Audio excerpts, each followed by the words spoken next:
जेना का हस्बैंड बहुत ही अब्यूसिव था। उसे वो दूर जाना चाहती थी पर वो प्रेग्नेंट हो जाती है।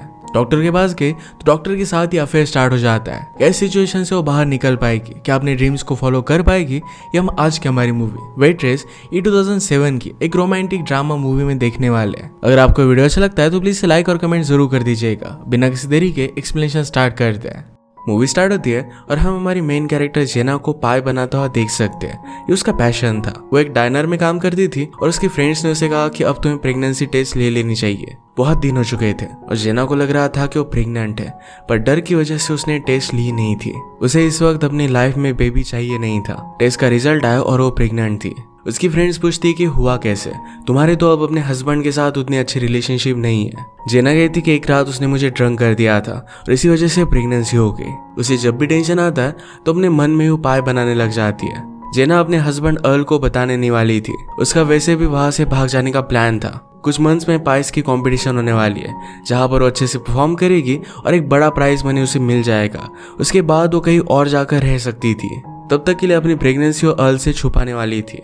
उसकी फ्रेंड्स उसे समझाने की कोशिश करती है कि उसका हस्बैंड बहुत हैंडसम है, पर प्रॉब्लम कुछ अलग ही थी।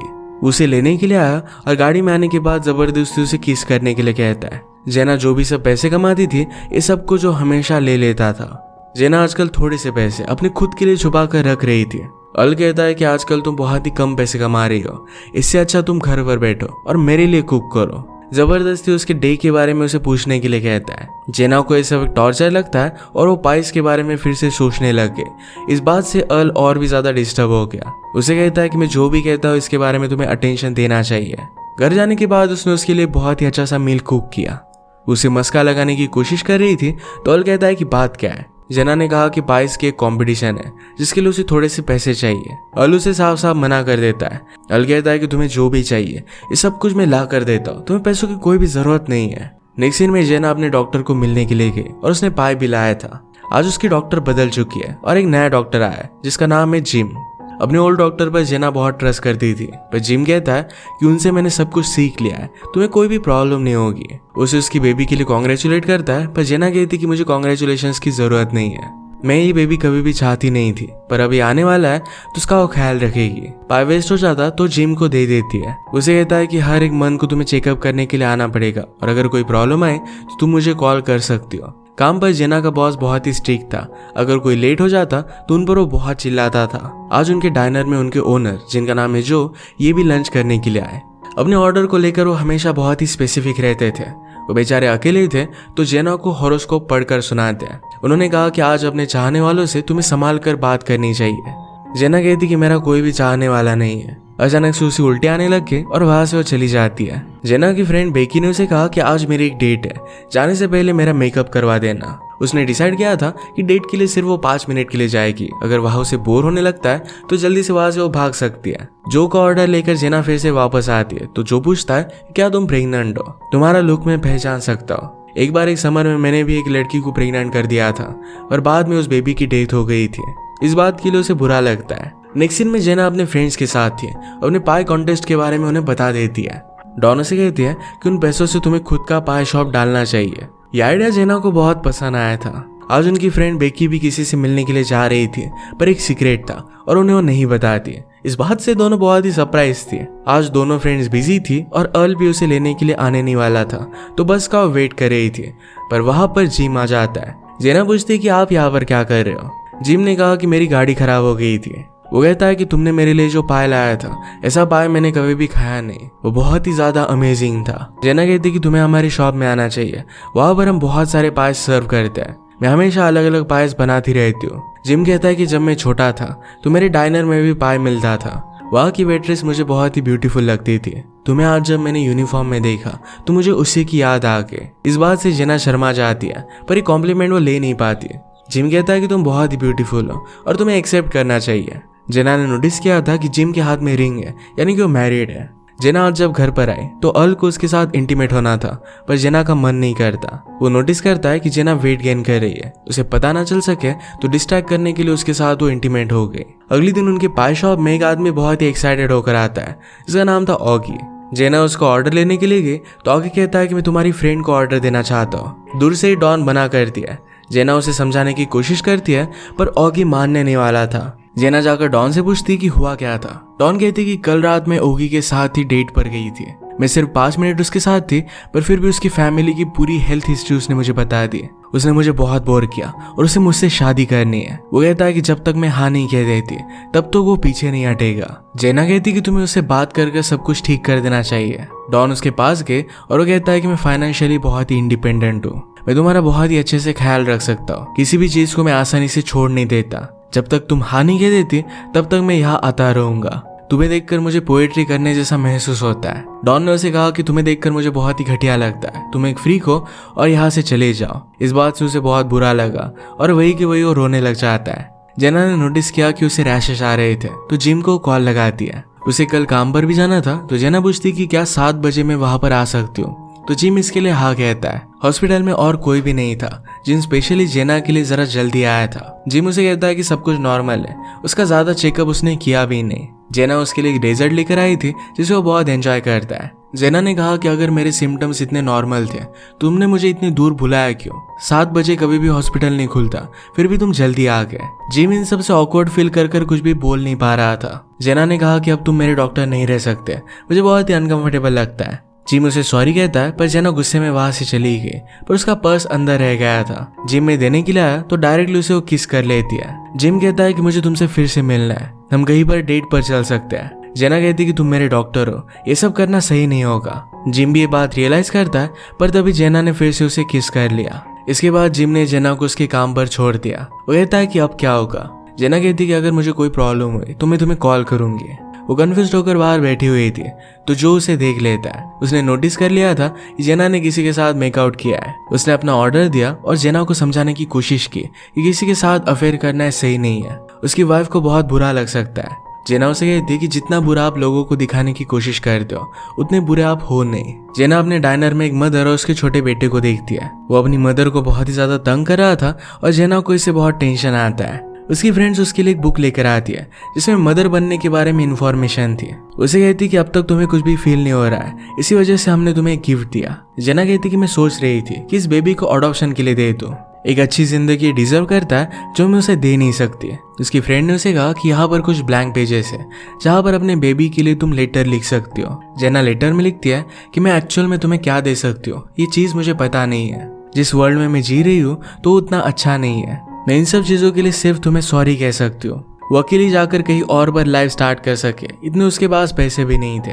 अल जेना को नोटिस करता है और कहता है कि तुम फैट होने लग गई हो, पर उसे पता नहीं था कि वो प्रेग्नेंट है। एक दिन वो सब बातों से बहुत ही ज्यादा तंग आ जाती है और सब कुछ छोड़कर वो जाने वाली थी, पर बस स्टॉप पर अल ने उसे देख लिया। उसे गुस्से में घर लेकर जा रहा था। कहता है कि तुम कर क्या रही थी? जेना बहाना बनाती है कि मैं बाय बेकिंग के कॉन्टेस्ट के लिए जा रही थी। अल कहता है कि तुम मुझसे झूठ कह रही हो, तुमने अपना सूटकेस भी पैक किया था। उसे मारने लग गया था तो जेना कहती कि मैं प्रेग्नेंट हूँ। जेना कहती कि पाई कंटेस्ट जीतने के बाद मैं तुम्हें बताने वाली थी। अल कहता है कि बेबी आने के बाद तुम मुझसे प्यार नहीं करोगी, ऐसा बहुत बार होता है। अगर तुम मुझसे प्रॉमिस करती हो कि बेबी को उतना प्यार नहीं करोगी और सबसे फर्स्ट मैं आऊंगा तभी हम इस बेबी को होने देंगे। जेना को पता था कि अल मानने नहीं वाला, इसी वजह से उसे वो प्रॉमिस कर देती है। अल को एक लड़का ही चाहिए था। नेक्स्ट मंथ जेना चेकअप करने के लिए फिर से जिम के पास आई। वो अल्ट्रासाउंड करते और अपने बेबी की हार्ट बीट को देख सकती थी, पर इसे उसे कुछ भी ज्यादा फील नहीं होता। उसे लगता है कि शायद अल ने उसे इतनी ज्यादा तकलीफ दी है तो कुछ भी फील नहीं कर सकती। जेना कहती कि लास्ट टाइम हमने जो किया था वो एक गलती थी और इसके लिए सॉरी कहती है। वो इस तरीके से उसके साथ अफेयर स्टार्ट नहीं कर सकती। जिम भी इस बात को मान लेता है तो जेना डायरेक्टली उसे किस करने लग गई। जिम कहता है कि फिर से लास्ट टाइम की तरह गायब मत हो जाना, मुझे तुमने कॉल भी नहीं किया, तुम हमेशा मुझसे दूर जाने की कोशिश करती हो और फिर से मेरे पास वापस ही आ जाती हो। वो अपनी रिलेशनशिप अब कंटिन्यू करना चाहता था। ये सब सुनकर जेना को बहुत अच्छा फील होने लग गया। वो दोनों हमेशा मिलते थे और इंटीमेट हो जाते थे। एक दिन जब जेना फिर से चेकअप करने के लिए आए तो वहां पर जिम नहीं था। उसकी ओल्ड डॉक्टर वापस आ गई थी। उसे जिम के बारे में पूछती है तो डॉक्टर ने कहा कि जिम अपनी वाइफ के साथ वैकेशन पर गया है, थोड़े दिनों में वो वापस आ जाएगा। इस बात की वजह से उसे बहुत बुरा लगता है। वो जब अपने फ्रेंड्स के साथ थी तो डॉन कहती कि अब मेरा एक बॉयफ्रेंड है, ये वही ना गिव अप करने वाला आदमी है, इसका नाम है ऑगी है। जेना पूछती कि हुआ कैसे। डॉन ने कहा कि पहले तो उसने मुझे बहुत तंग किया, पर वो एक्चुअल में मुझसे बहुत प्यार करता है, उसे मैं सबसे ज्यादा ब्यूटीफुल लगती हूँ। पहले तो उसकी फ्रेंड्स ये सब बातें समझ नहीं पाती और बाद में ये चीज एक्सेप्ट कर लेती है। जेना का बॉस बहुत ही स्ट्रिक्ट था तो अपने प्रेगनेंसी के बारे में उसने उसे बताया नहीं था, पर आज करेज कर उसे वो बता देती है। बॉस कहता है कि मुझे ऑलरेडी पता था, पर इससे मुझे कुछ भी फर्क नहीं पड़ता। जब तक तुम काम करने में कंफर्टेबल हो तब तक तुम कर सकते हो, कोई भी प्रॉब्लम नहीं है। जेना को ये सुनकर बहुत अच्छा लगता है। एक दिन जो फिर से डाइनर में आया हुआ था और जेना के अफेयर के बारे में पूछता है, पर जेना उसे चुप रहने के लिए कहती है। जो ने कहा कि तुम्हारा पाय सबसे बेस्ट होता है, ऐसा मैंने कभी भी खाया नहीं है। किचन में जाकर जेना ने देखा तो उसका बॉस और उसकी फ्रेंड बेकी ये दोनों किस कर रहे थे। जेना फ्रेंड से गुस्से में कहती है कि तुम ऐसा कर कैसे सकती हो, तुम दोनों की शादी हो चुकी है। बेकी का हस्बैंड बहुत ही ओल्ड था और उसकी हालत अब खराब हो चुकी थी, इसी वजह से वो हमेशा बेड पर ही रहता है। वो अपने हस्बैंड को हर्ट नहीं करना चाहती, पर उसे लगता है कि इस अफेयर के बारे में किसी को भी पता नहीं चलेगा। जेना ने कहा कि अफेयर की वजह से जिंदगियां बर्बाद हो सकती है। ये कन्वर्सेशन कर वो जब फिर से डाइनर में आए तो जिम उसका वेट कर रहा था। जिम कहता है कि मुझे तुमसे फिर से मिलना है। जेना कहती है कि अब हम ये सब बंद कर देंगे, इस सब की वजह से मुझे बहुत बुरा लग रहा है। जेना ने अपने बॉस से बात की। उसने पूछा, क्या तुम अपनी जिंदगी से खुश हो? बॉस कहता है कि मैं ठीक ठाक हैप्पी हूँ। मैं लोगों से ज्यादा कुछ एक्सपेक्ट नहीं करता, उन्हें ज्यादा कुछ देता नहीं और कुछ मुझे ज्यादा मिलता भी नहीं, पर ओवरऑल वो हैप्पी है। जो भी लाइफ उसे ऑफर करती है उसे अच्छी तरीके से वो एक्सेप्ट करता है। काम के बाद जेना अपनी फ्रेंड बेकी को उसे जज करने के लिए सॉरी कहती है। बेकी ने कहा कि इस अफेयर के बारे में किसी को भी मैं पता नहीं चलने दूंगी, मैं सिर्फ जरा अच्छा फील करना चाहती थी, वो इसे लॉन्ग टर्म कंटिन्यू नहीं करने वाली। एक दिन जब अर्ल काम से बाहर चला गया तो जिम जेना से मिलने के लिए आता है। आज जेना को बहुत ही सैड फील हो रहा था। वो उसे कहती कि मैं अपनी लाइफ से उतनी हैप्पी नहीं हूँ, तुम्हें मुझे बचाने की कोशिश नहीं करनी चाहिए। जिम कहता है कि मैं ट्राई भी नहीं करूंगा, उसे वो जैसी थी वैसी परफेक्ट लगती थी। जेना पूछती कि अब क्या? जिम कहता है कि तुम मुझे पाए बनाना सिखा सकती हो। वो उसके करीब आ गई और उसकी बाहों में बहुत रोती है। ऐसे वो एक दूसरे के साथ 20 मिनट तक खड़े रहे। इसके बाद वो पाए बनाना स्टार्ट करते हैं। वो कहती कि जब मैं छोटी थी तो हमेशा मेरी मदर मेरे लिए पाए बनाया करती थी। जेना पूछती कि तुम इस टाउन में कैसे हो? जिम ने कहा कि मेरी वाइफ की रेसिडेंसी यहाँ पर थी तो यहीं पर वो आ गया। उसकी वाइफ भी डॉक्टर है। जेना पूछती कि क्या ये सब कर कर तुम हैप्पी हो? जिम कहता है कि इस मोमेंट में मैं तुम्हारे साथ हैप्पी हूँ। इसके बाद हर एक चीजों पर वो दोनों बहुत बातें करते थे। जेना का कभी भी बेस्ट फ्रेंड नहीं रहा है, पर जिम को अपने बहुत ही करीब वो मानती है। उसे सब कुछ वो बात कर सकती है। जिम ने उसे एक बहुत ही ब्यूटीफुल सी प्लेट गिफ्ट की जो उसे बहुत अच्छी लगी।